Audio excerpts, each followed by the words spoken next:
Dogman at Sodom? Tagumpay sa kanilang misyon? Card game ang magiging sagot upang mapalaya ang kanilang bihag? Sino nga ba ang kanilang bihag? At anong pakay nila dito? Tara, samahan niyo ako at isa-isahin nating alamin yan.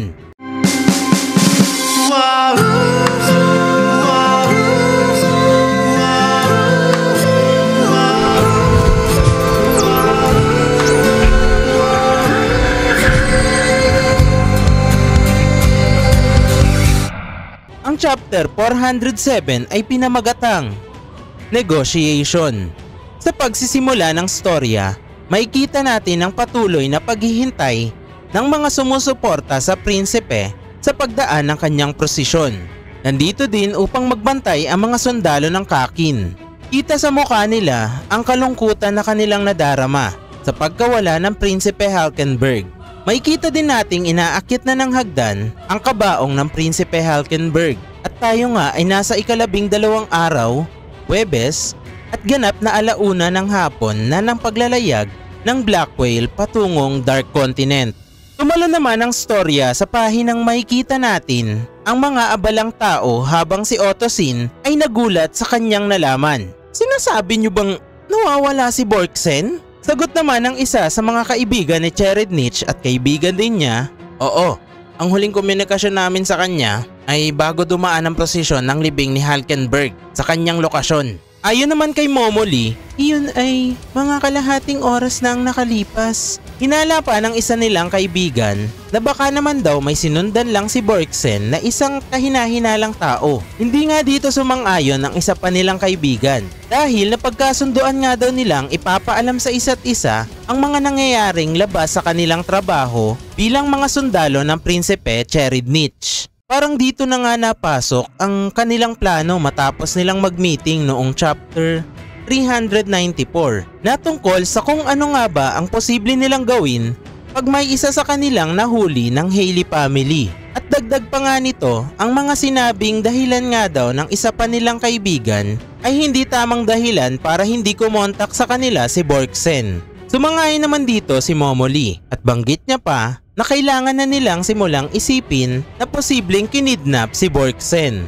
At dagdag pa ni Momoli na sino ang kidnapper at kung ano ang motibo o dahilan kung bakit nila kinidnap si Borksen. Banggit pa ng isa nilang kaibigan pero isa siyang sundalo at siya ay alerto habang nasa isang security mission. Posible bang may dumukot sa kanya nang walang labanang nangyayari at nang hindi nagpapalabas ng kahit anong hinala ang taong ito? Sa kabilang pahina naman, patuloy na nagpapalitan ng ideya itong magkakaibigan tungkol sa pagkawala ni Borksen.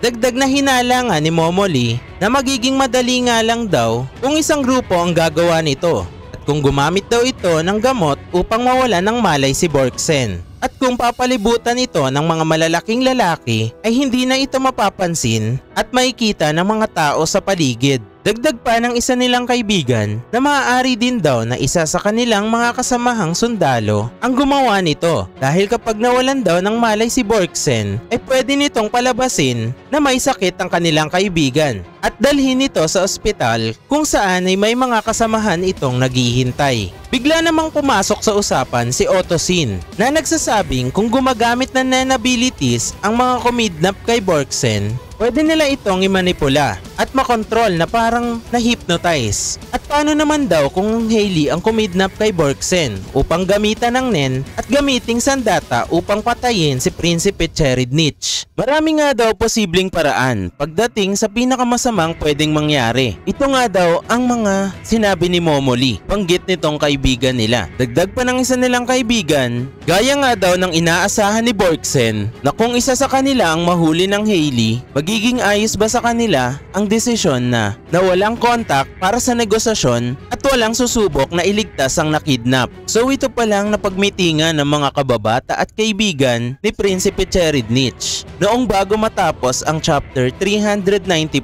mga ka-hunter. Dahil sa kanilang pagpupulong sa oras ng trabaho, galit na sinabi dito ng kanilang officer na mag-ingat kayo! Panatilihin ang tamang distansya at maging alerto. Ang special security alert ay nasa epekto pa rin. Banggit pa ng isa sa magkakaibigan na matapos lang ang kanilang trabaho ay pag-iisipan na nila at pagdedesisyonan kung ano ang kanilang gagawin. Sa panel na ito, makikita natin ang mistulang pilit na pagdilat ng mata. At nang ito nga ay dilat na, ang bumungad sa kanya ay si Morena Prudo, ang mafia boss ng Hailey family. At ang taong pilit ngang dumidilat kanina ay si Borksen, na isa sa kababata at kaibigan ng Prinsipe Cherednich na kanina lang ay pinag-uusapan ng kanyang mga kaibigan na ito nga ay nawawala. So parang tumutugma dito ang senaryo sa chapter 405 na inutusan ni Morena sila Sodom at Dogman na hulihin ang sinabi niyang target. So si Borksen ang taong target ng Hailey. Dito nga ay nagpaliwanag na si Morena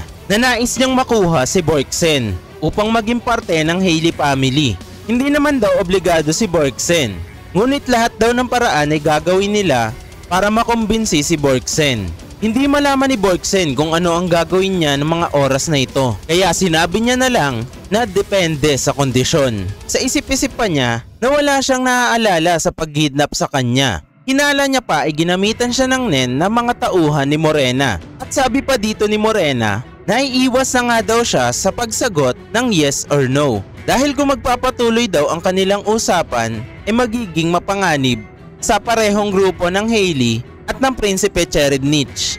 Kaya napagdesisyonan nitong gumamit ng isang pinakamabilis na paraan at magkakaroon din ng konting kontrol dito si Borksen. Ang tinutukoy nga dito na paraan ni Morena ay isang larong baraha na tinatawag na Game of Negotiation. Nagpakita na nga si Morena ng isang deck ng baraha at ipinaliwanag na ito ay isang pagkakataon na makuha ni Borksen ang gusto niya sa pamamagitan ng isang laro ng negosasyon.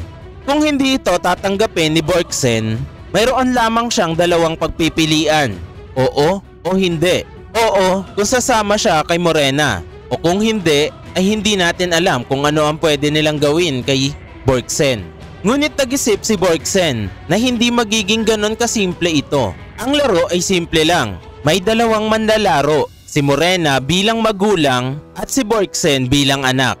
Magsisimula ang laro kapag inilapag ng parehong manlalaro ang kanilang mga baraha sa mesa. Ang magulang ay may 7 barahang nakabukas, samantalang ang anak ay may 5 barahang nakataob. Nagpapalitan sila ng pagpili ng mga baraha mula sa deck ng bawat isa. Ang bawat napiling baraha ay itatapon o ilalagay sa graveyard. Magpapatuloy ang laro hanggang matira ang isang baraha sa deck ng bata. Ang bata ang unang pipili. Ang mga baraha ng bata ay ang mga sumusunod. Yes card. Kapag napili ni Morena sa kanyang turn ang yes card, sasama si Borksen kay Morena. No card. Hindi sasama si Borksen kay Morena. Marahil hindi ganon kasimple dahil hindi alam ni Borksen ang kakayahan ni Morena. R card. Ibabalik ni Borksen ang isa sa mga na-discard na baraha o isa sa nakalagay sa graveyard na baraha. Kahit na ito pa ay huling baraha at itatapon ang R card.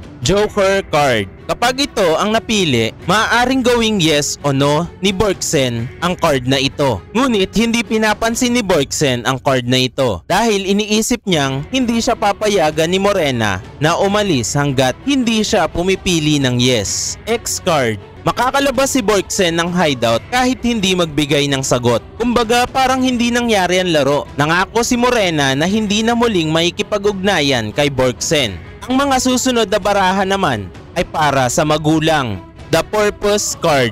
Ipapaliwanag ni Morena ang kanyang layunin sa pagnanais na makuha si Borksen at anumang tanong na may kaugnayan dito. The Power card. Ipapaliwanag ni Morena ang kanyang sariling kakayahan at anumang tanong na may kaugnayan din dito. Question A card. Sasagutin ni Morena ang mga tanong ni Borksen ng oo, hindi, o oo at hindi. Basta't hindi tungkol sa kanyang layunin at kakayahan. Question B. Magbibigay si Morena ng mas magandang sagot sa isang tanong ni Borksen. Kung maraming tanong ang itatanong, ang sasagutin lamang ni Morena ay ang huling tanong mula sa question A. Naiintindihan naman daw ito ni Borksen. May gusto nga lang daw siyang kumpirmahin tungkol sa paraan kung paano sila sasagot sa mga tanong at kung okay lang daw ay subukan na nila ito ngayon. At banggit dito ni Borksen ay kung hindi daw ba mandadaya si Morena kahit kailan habang sila ay naglalaro. Medyo nagulat nga dito si Gelato at Boconte. Ngunit ang sagot nga lang dito ni Morena ay hindi. Hindi siya mandadaya. Tinuloy na nga ang pagpapaliwanag sa mga card ng parent. Yes card at no card. Dalawang magkahiwalay na baraha. Ipapaliwanag ni Morena kung ano ang kakalabasan pag ito ang napili niyang baraha. At ang huli ay D card. Ibinabalik ni Borksen ang isa sa kanyang na-discard na baraha sa kanyang deck. Ngunit gagawa siya ng isang maliit na pabor kay Morena. Ia-anunsyo ni Morena ang pabor kapag ito ang napili at pwedeng tumanggi si Borksen. Ngunit matatapos ang kanyang turn at itatapon ng card na ito. Ang huling pagkakataon na maaaring piliin ni Borksen ang card na ito ay kapag natira na lang ang dalawang baraha sa kanyang deck dahil matatapos ang laro kapag isa na lang ang baraha sa deck ni Borksen. Pagkatapos ipaliwanag ang laro, muling tinanong ni Morena si Borksen kung sasali siya. Tinanggap ni Borksen ang hamon sa kondisyon na siya ang pipili ng barahang ipapakita o sabihin na nating siya ang magpiplip ng kanyang baraha imbis na si Morena. At si Morena naman daw ang magsashuffle ng deck ng baraha. At dito na nga magsisimula ang laro. Mangingibabaw kaya ang talino ni Borksen o magtatagumpay ang plano ni Morena na maging tauhan ng Hailey si Borksen? Malalaman natin yan sa mga susunod na chapter dahil dito na po natatapos ang chapter 407 ng Hunter x Hunter. Kung nagustuhan nyo po ang ating video ay pa-click naman po ng like button at kung hindi ka pa nakasubscribe ay i-hit mo na din ang subscribe button at i-ring ang notification bell para lagi kang updated sa mga latest video natin.